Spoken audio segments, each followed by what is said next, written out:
For years, we here at Real Sports have focused a lot of attention on what scientists believe is the link between concussions and long-term brain damage among football players, a link that many at the highest levels of the game still refuse to acknowledge.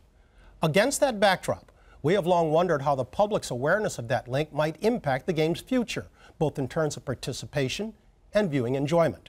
In both cases, the numbers compiled by the poll are revealing. At our request, the experts associated with the renowned Marist poll asked a cross-sampling of American adults if they had heard or read about the link between football-related concussions and long-term brain damage. A whopping 86% said they had heard at least something about the link, with 55% claiming they'd heard a good amount or even a great deal. Given what they had heard or read, poll respondents were then asked if what they had learned had made them less likely to allow their children to play football, and 33% said it had. That might help explain why so many youth football programs are in decline. The National Sporting Goods Association has reported a drop in participation in tackle football of nearly 13% in just the past 2 years. Perhaps not surprisingly, awareness of the concussions crisis, or the lack thereof, broke somewhat along educational and economic lines.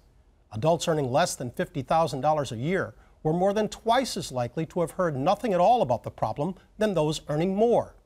Similarly, those without college degrees were far more likely to have heard nothing at all about the issue than those who had graduated college, which suggests the information may not be getting to those who need it most, since the numbers also raise the possibility that in the years to come, football could increasingly become a game played by the poor for the enjoyment of everyone else. Finally, respondents were asked about the extent to which their knowledge of the concussion brain damage link affected their enjoyment of football. Among self-described fans of the game, 14% said that they now find watching football less enjoyable because of their awareness of what it may be doing to the players. Now, 14% may not sound like much, but given, for example, a typical Super Bowl viewing audience of over 100 million people, that translates to over 14 million viewers who may now be thinking twice about tuning in. Enough, one would think, to give both those who run football and TV networks reason to pause. Given the game's current popularity, the prospect that the game will lose its preeminent place in the culture may seem a long ways off. But then again, it wasn't that long ago that the sports that dominated the headlines were boxing, horse racing, and track and field.